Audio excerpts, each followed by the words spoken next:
Durante minha adolescência, dos 14 aos 18 anos, entre 2004 e 2008, minha família se mudou para uma pequena cidade no interior do Brasil, chamada Santa Helena. Poucas semanas depois de nos estabelecermos lá, algo inesperado aconteceu. Enquanto eu cortava a grama com o trator do meu pai, equipado com um cortador traseiro de 2,5 metros de largura, desci uma colina e de repente senti um impacto violento quando os pneus do trator atingiram algo. Interrompi o cortador, desci do trator e fui até a base da colina que acabara de cortar. Um calafrio percorreu minha espinha quando olhei para cima através da faixa recém-cortada. Era como se uma linha estivesse sendo desenhada no meio de uma cabeça, só que era uma trilha na grama. Ao longo dessa trilha estavam 4 sepulturas indígenas. Meus pais começaram a procurar por alguém que pudesse nos ajudar a identificar as sepulturas. Antropólogos, historiadores, especialistas credenciados e outros. Todos concordaram unanimemente que aquelas 4 sepulturas eram de indígenas que faleceram durante a colonização. A identificação foi corroborada pela maneira como as sepulturas estavam dispostas, muito rasas, com uma grande laje de pedra, onde normalmente se colocaria uma lápide, além do fato de estarem enterradas na encosta para evitar que a água afetasse os corpos, pois precisavam ser enterrados rapidamente. Houve muitos outros aspectos que apoiaram essa conclusão. Embora eu me considere uma pessoa bastante lógica e racional, inclinada a buscar explicações empíricas antes de considerar outras possibilidades, houve eventos envolvendo minha família e eu que não pudemos racionalizar com uma abordagem puramente científica ou lógica. Evento 1. Logo após o incidente com o trator, a atividade estranha em nossa casa começou. Batidas fortes e repetidas ecoavam nas paredes externas de tijolos, envolvendo a casa por completo.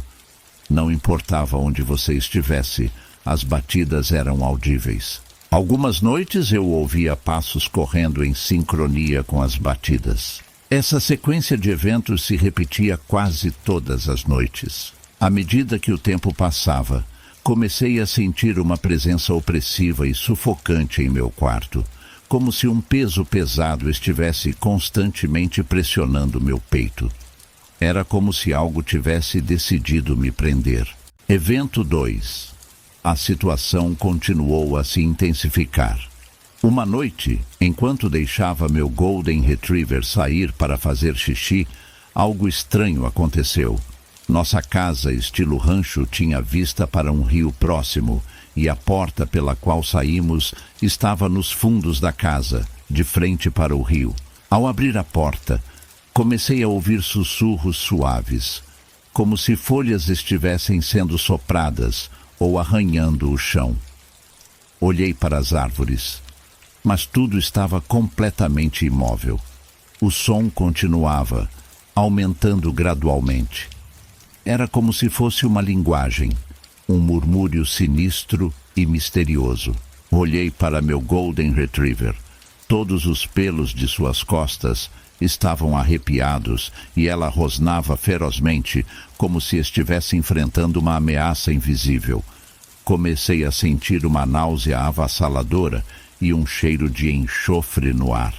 Fiquei paralisado enquanto minha cadela se lançava para fora da porta, rosnando e enfrentando o vazio. As vozes agora pareciam estar bem em frente a mim, a apenas alguns metros de distância. Segurei minha cadela no ar e a puxei de volta para dentro, trancando a porta rapidamente. A batida violenta começou a ressoar na soleira da porta, fazendo a moldura tremer. Corri para o centro da casa, acendendo todas as luzes ao longo do caminho. Passamos a noite inteira lá, eu e Ginger, meu Golden Retriever, enquanto ela se aconchegava em meu colo, gemendo incessantemente. Tudo o que eu podia fazer era acariciá-la, tentando acalmá-la, ao mesmo tempo em que buscava conforto em seu contato. A batida na porta dos fundos continuou a ecoar pela casa até o amanhecer. Evento 3. Isso aconteceu quando eu estava voltando para casa depois do treino de futebol. Tinha toda a minha roupa de treino em uma bolsa de ginástica pendurada no meu ombro esquerdo. Esse detalhe é importante para entender como entrei em casa. Ao fechar a porta atrás de mim, comecei a deslizar a bolsa do meu ombro esquerdo para colocá-la ao meu lado, o que me fez olhar para a direita. A sala da frente era a nossa biblioteca, onde tínhamos um sofá de couro, uma cadeira, um piano, prateleiras de livros e uma cadeira de balanço de madeira. E foi lá que vi algo sentado na cadeira de balanço. Meus olhos captaram primeiro o movimento da cadeira balançando. À medida que meu olhar se fixava na cadeira, percebi uma figura humanoide sentada nela, com a cabeça baixa sobre o livro que segurava. Longos cabelos negros caíam sobre a cabeça, completamente desprovidos de qualquer luz. Para descrever o que vi, imagine a silhueta de uma pessoa, mas preenchida com um vazio de luz. A luz que entrava pelas bordas da figura parecia ser absorvida por essa presença vazia, criando um contorno escuro ao redor dela, como se fosse uma visualização de um buraco negro. Senti como se tivesse levado um choque elétrico, me jogando para trás contra a porta enquanto gritava e caía. Enquanto caía, vi esse vazio se distorcer abruptamente e atravessar as paredes da casa, saindo pela enorme janela com vista para o rio. Meu Golden Retriever estava no cômodo ao lado e correu para perseguir a sombra através das paredes, latindo e batendo com as patas. Depois que a figura desapareceu pela janela, minha cadela voltou e deitou ao meu lado até meus pais chegarem em casa. Evento 4. Estávamos pescando, meu primo João e eu, nas margens do rio perto de nossa casa. Estávamos em uma curva do rio, então a luz da lua se refletia nas águas, criando uma cena espetacular. A razão pela qual destaco isso é porque havia muita luminosidade naquela noite, iluminando o rio de ambos os lados, formando um ângulo de 90 graus em relação à casa. Era uma visão deslumbrante, exceto quando nos aproximávamos das margens. João, que tinha cerca de 10 anos na época, se aproximou de mim e tocou meu braço, dizendo: "Aquela senhora precisa de ajuda?" Olhei na direção que ele apontava e vi uma mulher pálida, vestida com roupas brancas, do outro lado do rio, inclinando-se para pegar pedras. Eu a tinha avistado várias vezes ao redor da propriedade, mas sempre que tentava me aproximar, ela desaparecia atrás de uma árvore ou simplesmente sumia. Mantendo a calma, disse a João que era hora do jantar e que ele deveria voltar imediatamente para casa, na tentativa de não assustá-lo. Quando me virei para ver se ele estava a caminho, a mulher tinha desaparecido, mas pude ouvir um ruído na água abaixo. Evento 5. Eu, meu pai, alguns de seus amigos e outros membros da família estávamos ao longo da curva do rio, na barra de cascalho abaixo de nossa casa. No início, nada parecia fora do comum. Era o 4 de julho e estávamos todos nos divertindo. Estávamos dispersos, cada um a cerca de 15 metros de distância, com cada homem segurando uma lanterna Coleman a gás. Quando o sol começou a se pôr, meu pai olhou para mim com uma expressão preocupada. Mais tarde, ele me contou que sentiu como se tivesse levado um balde de água gelada. Assim que o sol se pôs, algo extraordinário aconteceu. Todas as lanternas foram acesas de repente, brilhando intensamente, e então rapidamente diminuíram até se extinguirem completamente. Logo em seguida, as luzes voltaram à vida. novamente brilhando intensamente antes de se extinguirem mais uma vez. Quando as chamas se apagaram, ouvimos o grito angustiado de uma mulher do outro lado do rio. Apesar de nossos esforços para chamá-la e ajudá-la, o grito continuou, alcançando um crescendo terrível que parecia ecoar pela encosta. Então, abruptamente, o grito foi interrompido, como se uma garganta fosse cortada. O som de um corpo caindo pesadamente na água seguiu-se logo depois. Nesse momento, todas as lanternas estavam apagadas. Foi então que algo começou a nadar e fazer barulho na água de ambos os lados da curva do rio. O barulho se aproximou da barra de cascalho oposta, e o que quer que fosse emergiu da água e começou a se mover entre as rochas. Apontamos nossas lanternas na direção do som, mas não conseguimos identificar sua origem. Nesse ponto, decidimos correr de volta para casa, com medo do que pudesse estar lá fora. Trancamos todas as portas e nos reunimos na sala central. Ninguém queria sair, com medo do que estava acontecendo lá fora. Passamos a noite acordados, ouvindo as batidas na parede, que pareciam mais intensas do que nunca. Bam, bam, bam. Era como o tic-tac de um relógio demoníaco. Eu mal consegui dormir nos 2 dias seguintes após esse evento. Evento 6. Perda de tempo. Enquanto caminhava pela floresta próxima à caverna da bruxa da região, percebi uma estranha mudança no tempo. Em um momento, o sol brilhava intensamente e o céu estava azul, típico de uma tarde ensolarada. No instante seguinte, as nuvens cobriram o céu e parecia que o dia já avançava para o fim, mesmo que ainda fosse tarde. Evento 7. Pesadelos aterrorizantes.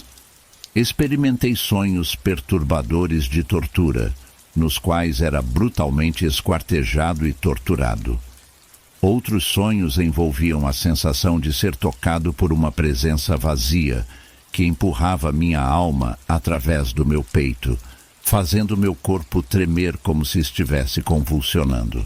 Evento 8. Visita à Casa da Lenda e ao Marco da Plantation. Decidi visitar a casa histórica e o marco no campo de cultivo ao lado da propriedade da minha família, levando alguns amigos comigo para testemunhar os eventos estranhos que estavam ocorrendo com minha família. Na área, há um ritual de passagem que envolve ir até o Marco de Pedra, onde ocorreram eventos paranormais há centenas de anos, e dançar sobre ele, dizendo: "Eu não acredito na bruxa." Prometi a meus amigos que não fariam isso enquanto estivéssemos lá. Claro, quando chegamos lá, um cara que ridicularizava as lendas de forma intensa pulou no marcador de pedra e começou a gritar: "Eu não acredito na bruxa!" o mais alto que podia. Fiquei extremamente chateado com ele. Sendo o único que conhecia o caminho de volta, disse aos outros que era hora de irmos embora. Estávamos no Vale do Rio São Francisco, onde há muita água corrente e campos de cultivo ao redor, o que se tornou importante depois. Enquanto caminhávamos de volta pelo campo de cultivo, uma névoa começou a se formar das curvas do rio e a se espalhar pelo campo. A temperatura caiu drasticamente e começamos a ver nossa própria respiração. Logo, o cheiro de enxofre começou a impregnar o ar, junto com uma respiração profunda e sibilante, como se estivéssemos dentro de uma caverna viva. De repente, ouvimos sons de explosão e percebemos algo andando sobre os talos de cultivo cortados.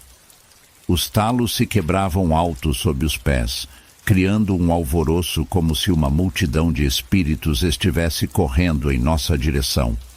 Os sons de explosão vinham de todas as direções na neblina.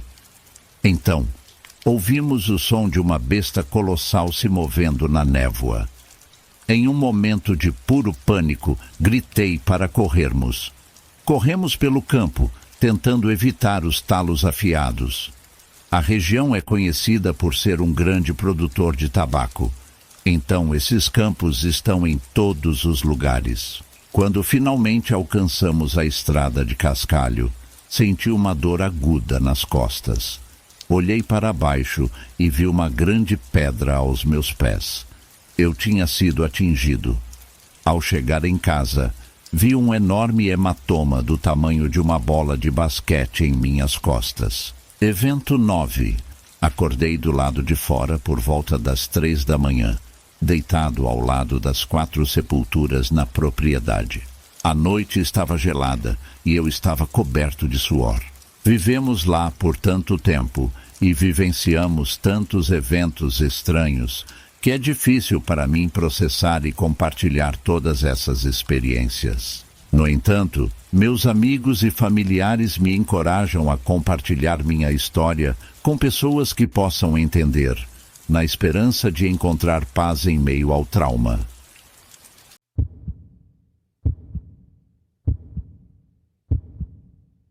Olá, pessoal. Meu nome é Sara e hoje vou compartilhar com vocês uma experiência que aconteceu comigo há alguns anos. Eu sempre tive muito medo de falar sobre isso, com medo de ser ridicularizada, mas finalmente criei coragem. Espero que vocês ouçam com mente aberta. Vamos lá. Há 4 anos, quando eu tinha 26 anos, minha bisavó faleceu aos 98 anos. Nós éramos muito próximas, mesmo depois que eu me tornei adulta. Então a sua morte me afetou profundamente. Ela morava em uma casa térrea em uma cidade rural a 30 minutos de Curitiba, no Paraná. A casa dela ficava em um grande e denso pedaço de terra, com uma grande colina que descia até um riacho. Eu passei praticamente toda a minha infância nesse lugar, aprendendo a cuidar da terra e da casa. Após o funeral, eu me ofereci para ficar lá e cuidar da propriedade enquanto minha família decidia o que fazer com ela. Infelizmente, eu não podia comprar o terreno, então queria aproveitar ao máximo o tempo que pudesse passar lá. Os 3 primeiros dias foram tranquilos. Passei arrumando itens e limpando a casa. O vizinho mais próximo ficava a uns 5 quilômetros de distância, então eu não precisava me preocupar com visitas indesejadas que pudessem interromper minha forma pessoal de lamentar a perda de alguém tão querido. No 4º dia, as coisas estranhas começaram a acontecer. Eu dormia em um saco de dormir na sala e, ao acordar, dei um grito. Bem perto do meu rosto estava uma cobra coral morta. Não era estranho encontrar animais dentro de casa, mas o fato de a cobra estar tão próxima do meu rosto e poderia ter me mordido a qualquer momento enquanto eu dormia, me deixou apavorada. Me perguntei como a cobra tinha entrado e morrido ali, sem sinais aparentes de ferimentos, mas joguei-a fora e segui com o meu dia, quase esquecendo o incidente estranho. Mais tarde, naquela noite, resolvi fazer uma caminhada pela floresta para aproveitar o clima agradável e recordar os momentos felizes da minha infância. Eu estava seguindo um caminho antigo que levava a um poço. O caminho era estreito e ficava próximo a um barranco que descia até o riacho. Ouvi um galho estalar atrás de mim e instintivamente virei a cabeça. Não vi nada, então assumi que era um animal e continuei andando. Poucos minutos depois, ouvi outro estalo à minha esquerda e, ao olhar novamente, não vi nada. Comecei a me preocupar, achando que estava sendo seguida, mas era raro ver animais grandes por ali, então continuei. Quando ouvi um terceiro estalo bem à minha frente, em vez de me preocupar, fiquei irritada. Convencida de que alguém estava tentando me assustar, gritei: "Vai embora!" E tudo ficou desconfortavelmente silencioso. Então, comecei a ouvir passos se aproximando, mas não conseguia ver nada. Eles ficaram cada vez mais rápidos e parecia que algo estava correndo direto para mim. Cobri o rosto com os braços, esperando ser atacada, mas os passos pararam. Abaixei lentamente os braços e, em vez de uma pessoa, onça ou mesmo um urso, vi uma aranha gigantesca em uma teia que eu não tinha notado antes. Se eu tivesse dado mais um passo, teria sido mordida. Virei e corri o mais rápido que pude de volta para casa. Eu estava assustada, mas na mata essas coisas acontecem. Conhecia bem a terra e a casa, então passei a noite ali, e nos 2 dias seguintes, nada de anormal aconteceu. Na segunda semana, comecei a trabalhar no quintal. Encontrei algumas relíquias da minha infância enterradas debaixo de uma árvore. Enquanto pegava galhos caídos de uma tempestade, notei um pedaço de cabelo preso em um deles. Era marrom e preto, e considerei a possibilidade de ser um encontro raro com um animal grande, mas não havia pegadas. Comecei a pensar que talvez outra pessoa estivesse na propriedade, o que me incomodou. Decidi ficar acordada até tarde para ver se pegava alguém em flagrante. Nada aconteceu até por volta das 2 da manhã. Lembro de tudo tão vividamente por causa do medo que senti. Começou com galhos quebrando e o som de um carrinho de mão caindo. Preparei minha lanterna e uma faca pequena, caso a pessoa fosse violenta. Ouvi alguém entrar na varanda da frente e puxar a porta da tela, mas logo abandonaram e começaram a andar ao redor da casa. Podia ouvi-los raspando algo afiado contra a casa e fiquei furiosa. Levantei-me, coloquei minha lanterna na janela e gritei: "Eu tenho uma arma! Saia desta propriedade agora!" Tudo ficou em silêncio, mas logo ouvi algo bater na janela com tanta força que me surpreendi por não quebrar.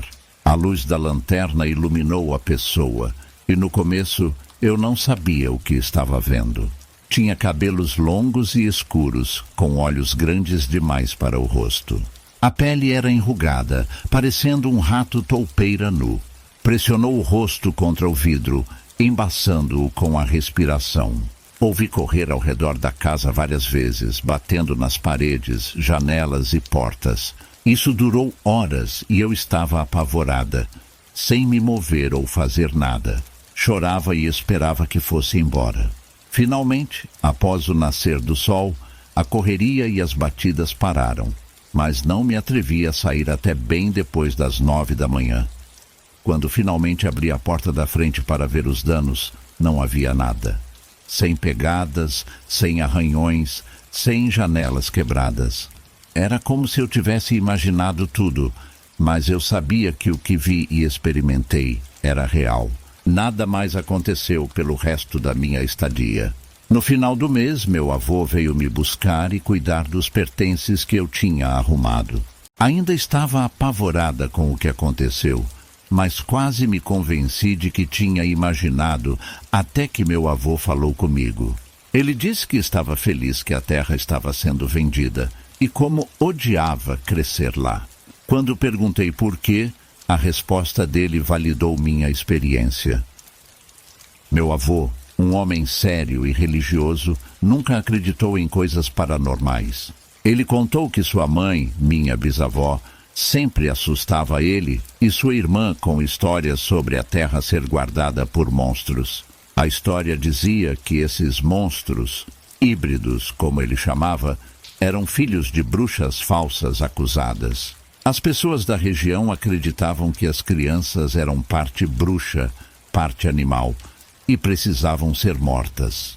Elas eram deixadas na floresta para morrer e, quando morriam, voltavam como espíritos para reivindicar a floresta e torturar visitantes indesejados até ficarem apavorados, como as mães foram quando foram mortas injustamente. Meu avô não acreditava em muitas coisas fora de sua religião, mas acreditava que os híbridos eram reais.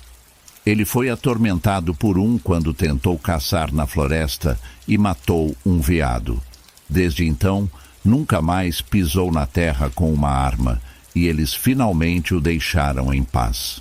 Pode parecer tolice acreditar nisso, mas eu acredito na história do meu avô porque nós dois tivemos experiências aterrorizantes semelhantes. Se eu tivesse uma câmera, teria tentado tirar uma foto da criatura. Lembro-me de cada detalhe do que vi e ficará gravado na minha memória para sempre. Minhas memórias de infância parecem contaminadas agora por causa dessa experiência. Acho que não sentirei tanta falta da terra quanto pensei inicialmente. Não demorou muito para que o terreno e a casa fossem vendidos. Os híbridos, ou o que quer que esteja lá, podem ser o pesadelo de outra pessoa. Uma noite foi mais do que suficiente para mim, e essa foi a minha história. Sei que pode parecer difícil de acreditar, mas essa experiência mudou minha vida para sempre. Se você já passou por algo parecido, compartilhe nos comentários.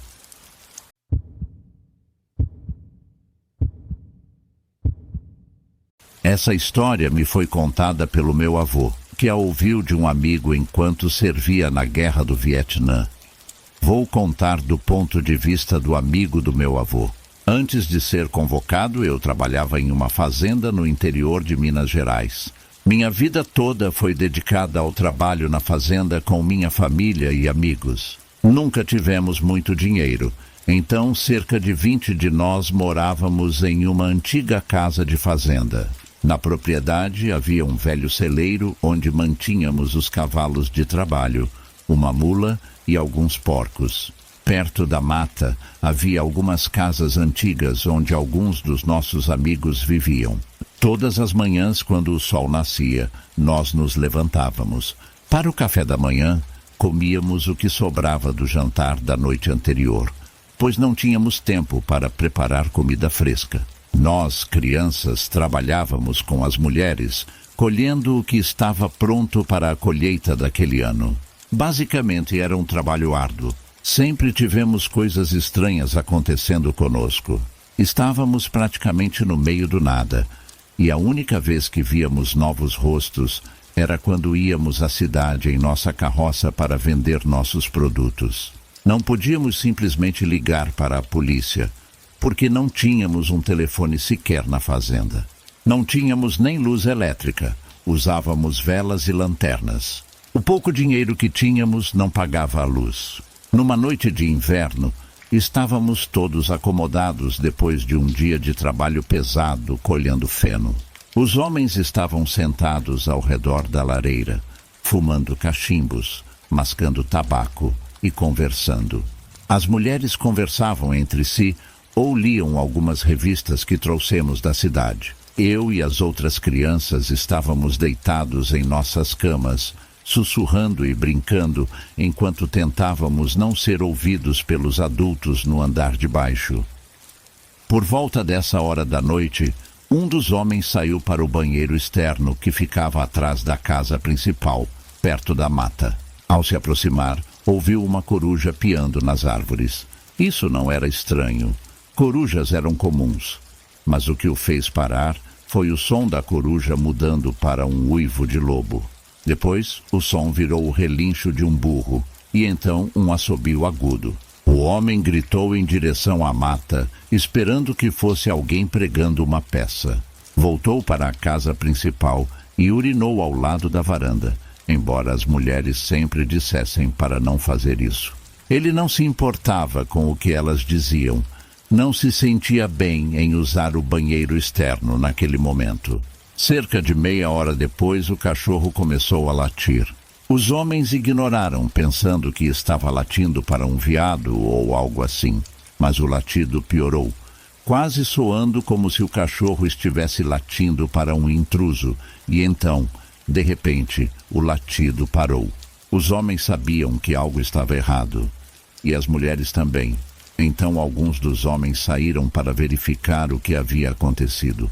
Quando encontraram o cachorro atrás do celeiro, sua barriga estava rasgada e sua língua parecia ter sido mordida. Eles sabiam que um lobo não fazia isso, nem um jaguar. Um dos homens pegou o corpo do cachorro e todos voltaram para a casa principal para pegar um rifle e enterrar o cachorro. Enquanto enterravam o cachorro, os cavalos dentro do celeiro começaram a se agitar. Os homens sabiam que o que quer que tivesse matado o cachorro agora estava tentando atacar os cavalos. Então correram para o celeiro e abriram a porta. Eles acalmaram os cavalos e revistaram o celeiro em busca do animal. Enquanto procuravam, um dos homens notou que todas as caudas dos cavalos estavam trançadas. No momento em que ele apontou isso, ouviram passos no palheiro. 2 dos homens correram para subir a escada, mas quando chegaram ao topo, não encontraram ninguém. Todos sabiam o que tinha visitado a fazenda naquela noite. Dizem que bruxas trançam as caudas dos cavalos e fazem sons estranhos para atrair suas presas. Essa é uma história que eu nunca vou esquecer.